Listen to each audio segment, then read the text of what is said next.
Exactly 15 kilometers and almost due east of the Washington Monument, Week 4 finds us back in the confines of FedEx Field in Landover, Maryland, where the Washington football team hosts the New Orleans Saints. I'm Corey Puffett, and this is 2021 NFL action on EA Sports. Nick Mullens, fresh off NFC Offensive Player of the Week honors, has led his new team to a 2-1 start, with both wins coming against Tom Brady and the Super Bowl 55 champion Tampa Bay Buccaneers. The veteran quarterback signed a one-year deal worth less than $1 million this offseason, but is already over the 1,000 passing yard plateau through 3 games.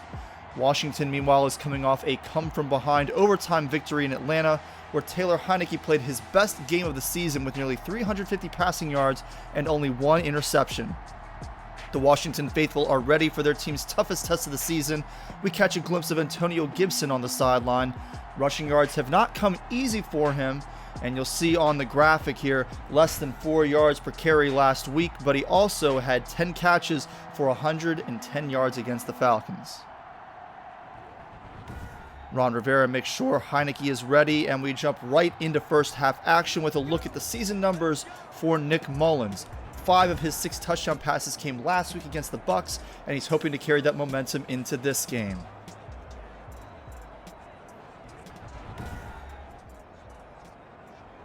First play of the game, and he's not the only one carrying momentum from last week. Josh Hill had 10 catches for 109 yards and a score last week, and has 13 yards here.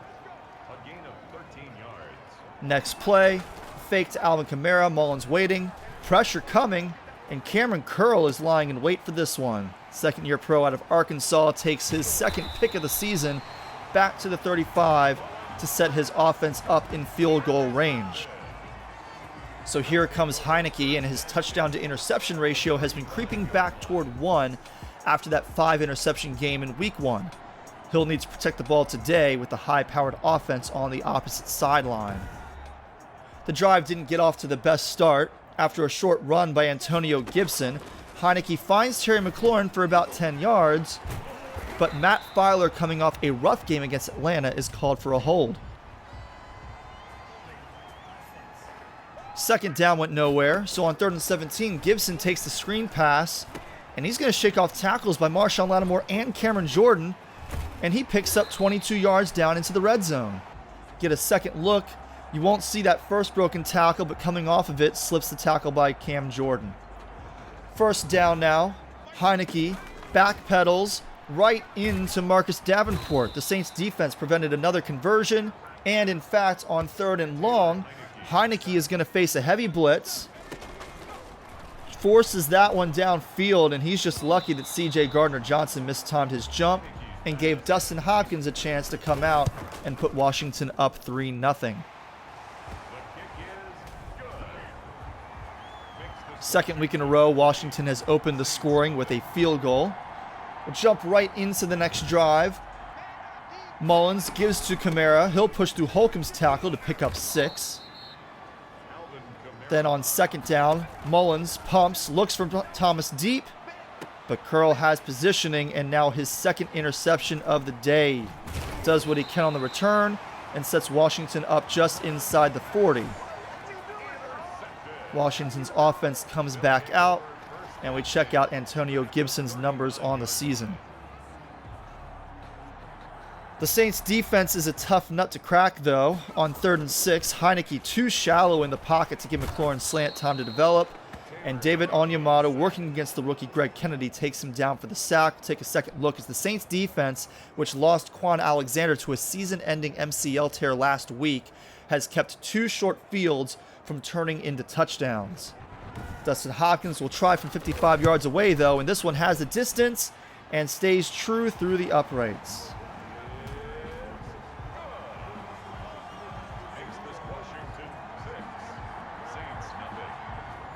So back-to-back picks by Mullens, and the 50-year pro out of Southern Miss comes back on, fortunate to still have an opportunity to take the lead with a touchdown drive if he can put one together.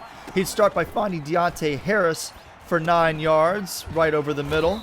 Harris led the Saints with 157 receiving yards last week against Tampa Bay.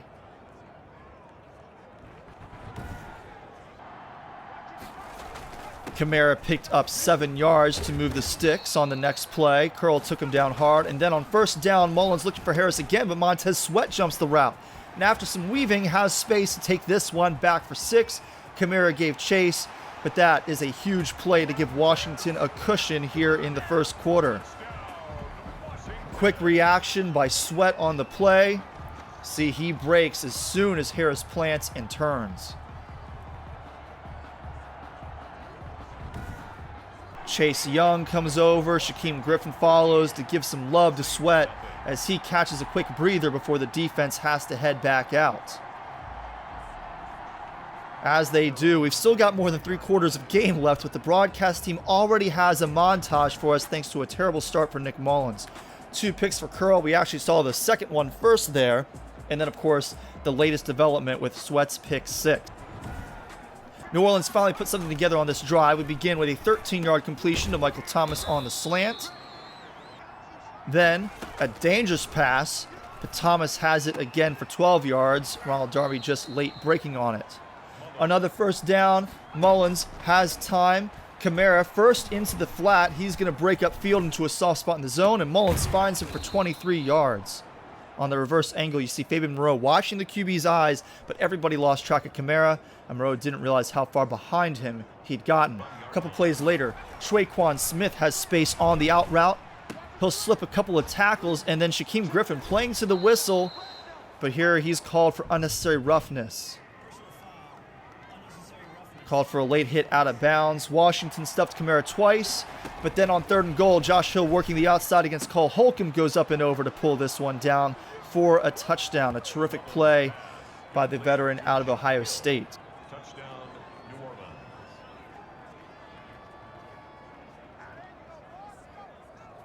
Take a second look at this one. Holcomb maybe playing the body too much instead of going for the ball, and Josh Hill just too strong to be defended that way. First down run went nowhere on 2nd and 12. Back to the screen. Gibson finds the angle to move the chains, just barely. 2 plays later, another 2nd and long, and Gibson takes this one up the gut for 13 yards, and that would close out the first quarter play. The 2 teams on pace to total 80 points, and Washington knows they need to keep the pressure on. 2 plays out of the break. McLaurin's got space, and Heineke finds him for 16 yards. Heineke will fake the pass on first down, and Gibson's got 4 yards here. And then 2 plays later, McLaurin's running the corner route to the front pylon, and Heineke delivers with perfect timing out of the break.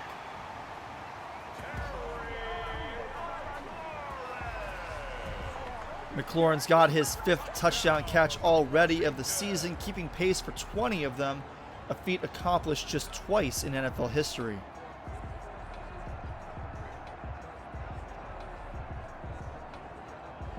The Saints retake the field, and Alvin Kamara hasn't had much chance to do anything, what with Mullins throwing 3 picks in the first quarter.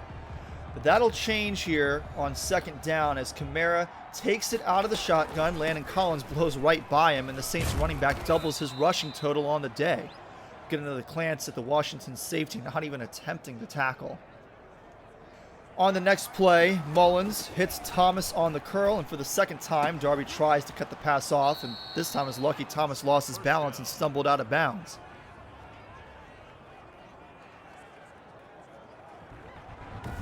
Next play, the Saints run a variety of deep and intermediate routes, but Washington's cover 3 has everything blanketed. Before anybody can improvise, Montez Sweat keeps his big day going. He's already got a pick 6 in the game, and now he's dropped Mullins for a 13-yard loss.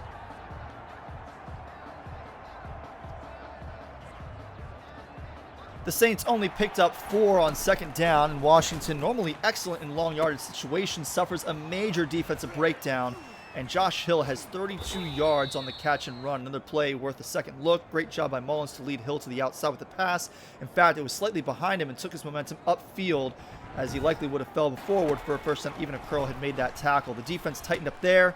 Couldn't stop at 3rd and 19, but Danny Trevathan wasn't about to let Latavius Murray convert this 3rd and 7. That brought on the former Arizona Cardinal, Zane Gonzalez, and he knocked it through from 36 yards out.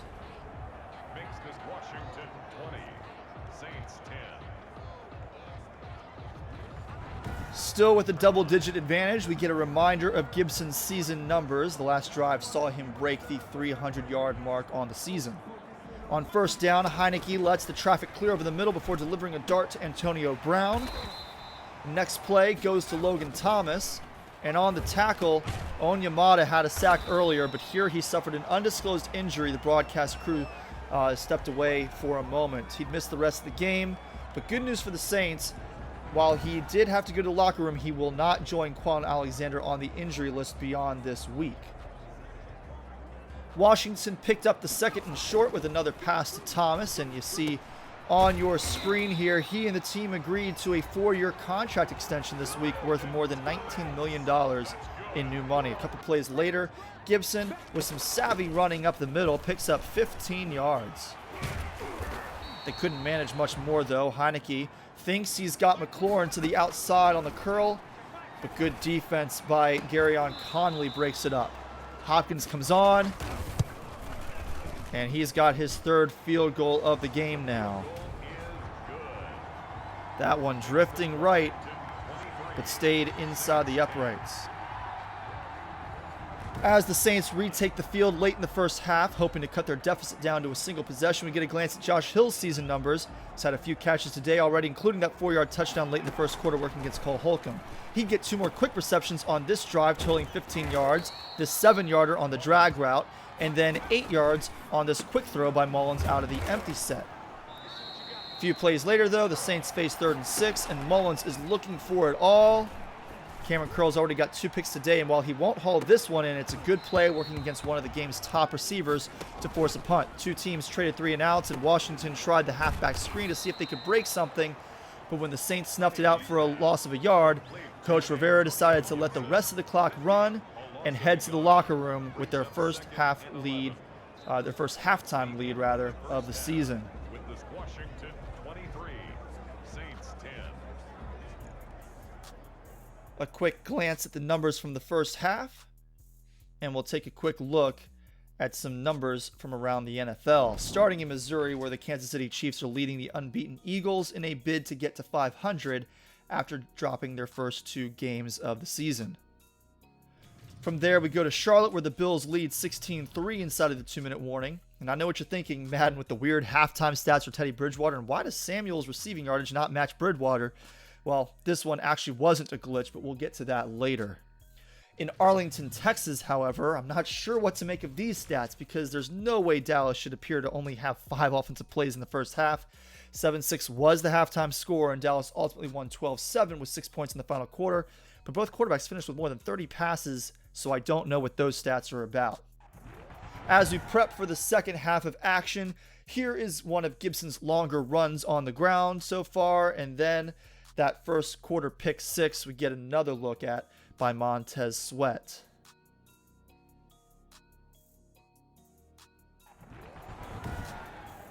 Looking to build more cushion on their first possession of the second half, Heineke came out throwing, and here he finds the backup tight end Dylan Cantrell underneath, turns upfield and picks up 11 yards. The next couple plays went nowhere, and on 3rd and 9, Heineke is looking for Antonio Brown, and here the veteran wide receiver loses the battle for the ball to Garyon Conley, who's played tight defense on those outside receivers all day. Conley celebrates being the 9th player to pick off Heineke this season, his most recent 4 all coming on unlucky breaks more so than bad decisions. Take another look. Antonio Brown flat out misses the ball, and Conley pulls it in and sets his guys up just outside the 30. We'll take a look at Nick Mullins' first half stats, as a touchdown would make this a 1-possession game. The Saints made short work of the short field, just 6 yards over the middle to Traquan Smith on the first play, but that would be followed by a 13-yard gain to Michael Thomas along the sideline. And then from 12 yards out, that same corner route McLaurin scored on in the second quarter. Nick Mullins and Jacob Hollister respond in kind. That is a big turn of events here in Landover.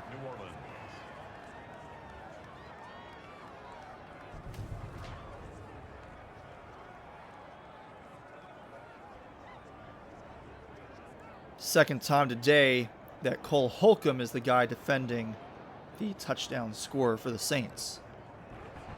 So Heineke back under center. He'll find a wide open AB on the right side for 13 yards. A couple plays later, he's airing this one out, and you'll see Tedrick Thompson is there. But holy cow, did McLaurin really just catch that? The officials say he did. Take a look at the replay. This is an incredible job to track the ball, run under it, and then rip that away, as Thompson did a good job to high point that.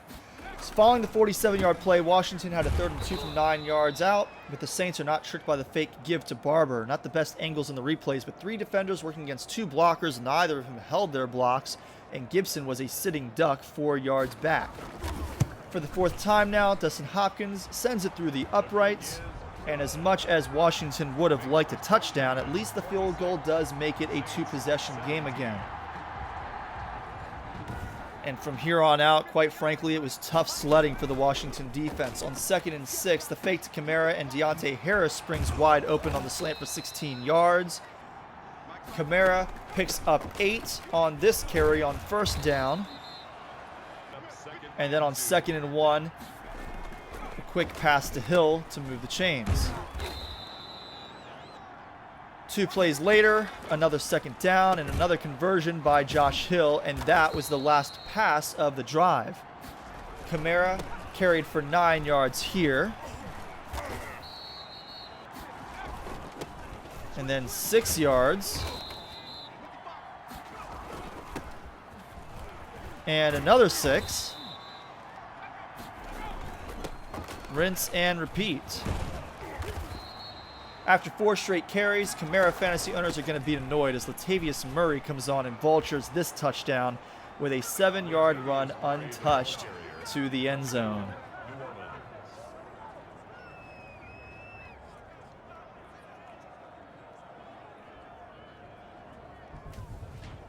Four carries by Alvin Kamara for 27 yards near the end of that drive, but Latavius Murray would be the one to carry it across the goal line.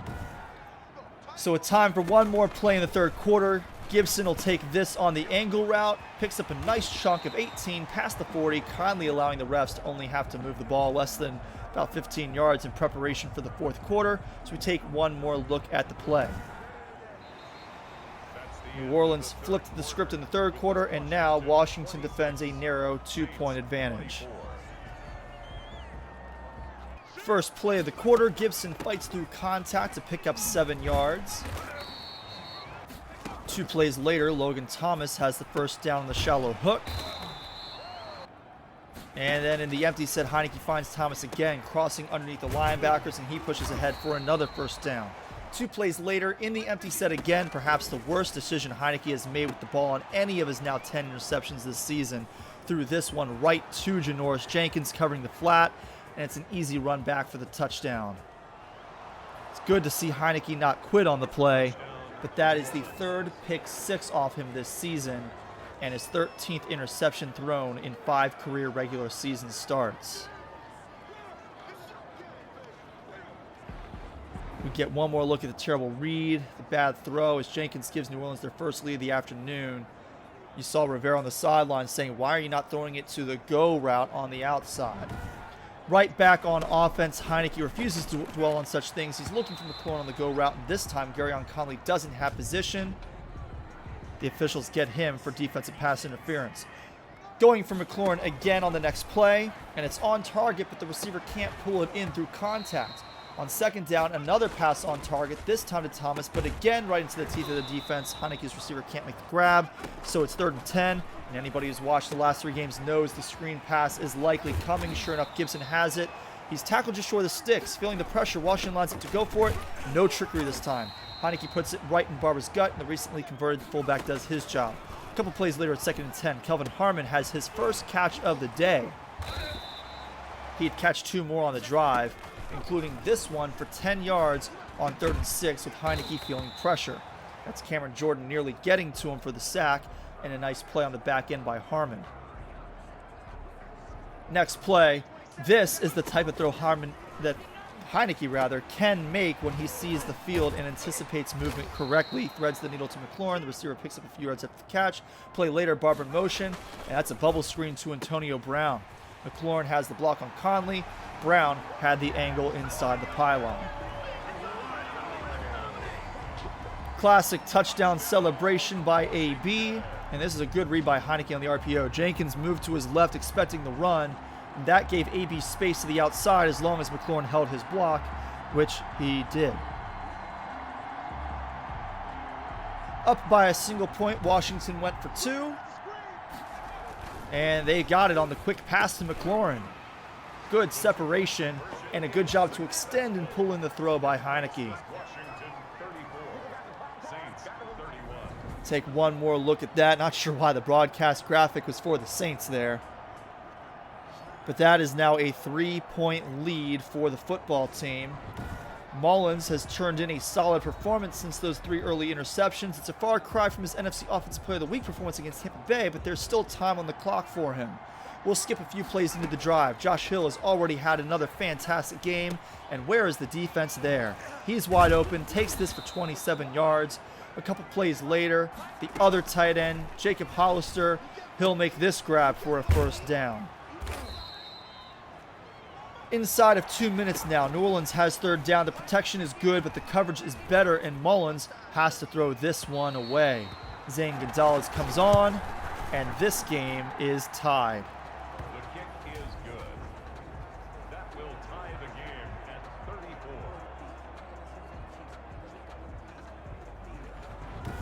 Terry McLaurin only has 4 catches so far today, but he's made the most of them, and you have to figure his number is likely to be called on this very important drive. Washington's first play is a give to Gibson. That only picks up 3. Heineke had hurry his guys to the line, and he'll find Logan Thomas on the next play for 15 yards. Back in the hurry-up, Terry McLaurin's running the curl, and Grant Halley plays this one very poorly. McLaurin has room to turn back upfield and sprint down the sideline for the touchdown.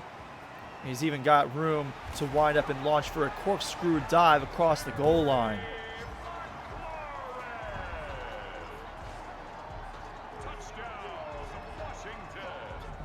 Take a couple more views as McLaurin had to go down and twist his body around for that one, but Halley overcommitted to the ball and gave McLaurin space to run. And so back comes Mullins. Washington fortunate that went for a touchdown because they very well may have scored too early and left the door open for the Saints.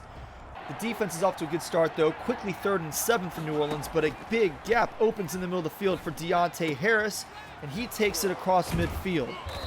The Saints hurry. Mullins has plenty of time, and there's Harris again flashing in front of him, making the first down catch, and the Saints call a timeout. On first down, Mullins wants it all. He is waiting, winds up, but Darby is there. Prevents the catch down around the 5. Mullins' second down pass is wide the mark for Harris. And then on third down, yeah, it's the same thing, wide of the mark, targeting Juwan Johnson. So the Saints line up on 4th and 10, game on the line. Mullins waits, pulls the trigger to Michael Thomas working against Ronald Darby. And there is no way he just did that. But he did. Michael Thomas not only got the ball, but he managed to land with both feet inside the back boundary of the end zone. That's just unfair for a receiver to be that good. Washington's sideline in shock, and Gibson and Holcomb chat on the bench after Gonzalez ties it with the PAT. Rivera comes over, talks to his linebacker. So with just 1 second on the clock, Gibson took this one up the middle for 5 yards, and for the second week in a row, Washington will play overtime against an NFC South opponent. Last week, Washington won the toss, received, and ultimately won the game. This week, Saints won the toss, and they would get the ball first. On 2nd and 9, Mullins has all day, and eventually he finds Michael Thomas to the outside for 15 yards. Then he's got Josh Hill for 9 yards. And there's Alvin Kamara for another 8. A couple plays later, it's 2nd and 4. And Michael Thomas is open on the slant. He'll juke out Cameron Curl and pick up 22 yards. Washington needs to force a field goal to keep themselves alive. 2 plays later, it's 2nd and 10. Kamara has it, bounces off Moreau and picks up 8 yards. 1 play later, 3rd and 2. The crowd chanting for the defense to get a stop. But that does not happen. Mullins reads the zone perfectly and delivers to Michael Thomas. Touchdown, New Orleans.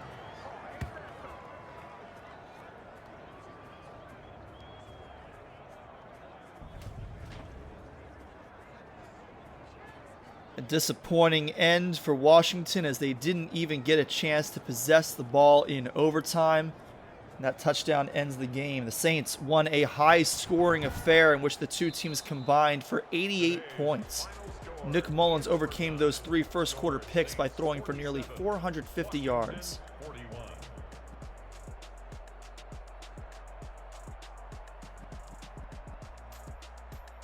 Mullins will try to duplicate the good of the past 2 weeks and eliminate the interceptions next week when he returns home to face a red-hot Cam Newton and the New England Patriots.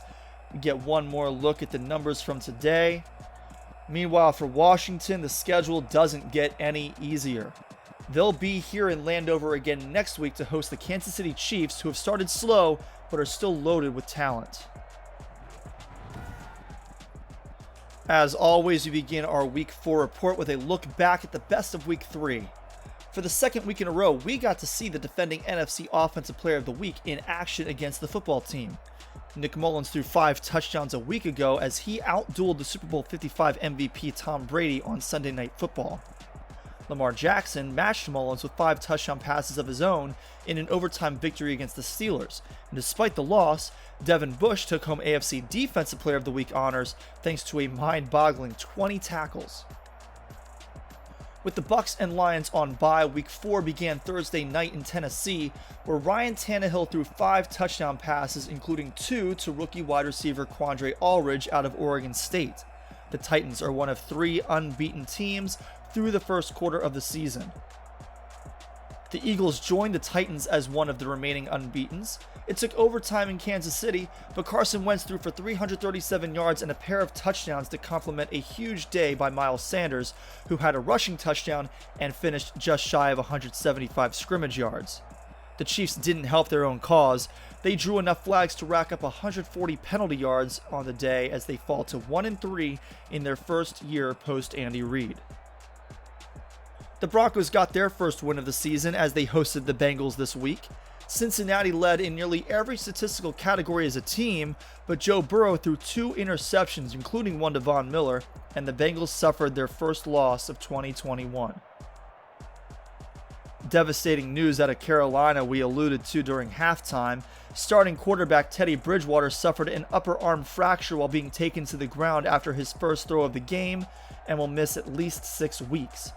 Will Greer came on and struggled in relief, throwing 2 interceptions and completing less than 60% of his 42 passes. Josh Allen, meanwhile, found Cole Beasley, Gabriel Davis, and Reggie Bonifant for touchdowns as the Bills won 33-17 on the road. In Indianapolis, the Seahawks took an 18-point lead into the fourth quarter, and it was too much for the Colts to overcome. Chris Carson ran for 100 yards and a touchdown. Russell Wilson hasn't been asked to throw much, only averaging 26 passes per game, but he threw 3 touchdown passes and now has a 9-to-1 touchdown to interception ratio on the year. Cam Newton refuses to slow down. The quarterback in his second year with the Patriots threw for 360 yards and 5 touchdowns this week, bringing his total to a league-leading 15 through 4 games. 2 of those went to the former Steeler Juju Smith-Schuster, who trails only Terry McLaurin in receiving touchdowns this year. Speaking of the Steelers, Sunday Night Football saw the Las Vegas Raiders travel to Pittsburgh, where they got the job done.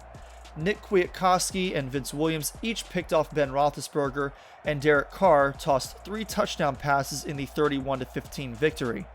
The Steelers joined the Giants and Cardinals as the only teams without a win in their first 4 games. And finally, Lamar Jackson and the Ravens played their second straight primetime game this week, visiting the Cleveland Browns on Monday Night Football. Lamar Jackson threw another 4 touchdown passes, and his Ravens remain unbeaten through 4 weeks. Cleveland held a 28-14 lead entering the fourth quarter thanks to Nick Chubb's 2 touchdowns on 154 yards rushing, but they failed to score in the fourth quarter and couldn't slow down Action Jackson. This has been 2021 NFL action from Madden 21. If you enjoyed this video, hit that like button and leave a comment below. Critiques are also welcome. You can also subscribe to my channel and be the first to know when new videos drop. I'm Corey Puffett. Thanks so much for watching. Join me next time as Montez Sweat and the defense try to bounce back from the 47 points they allowed today, and it won't be an easy challenge against Patrick Mahomes and the Kansas City Chiefs.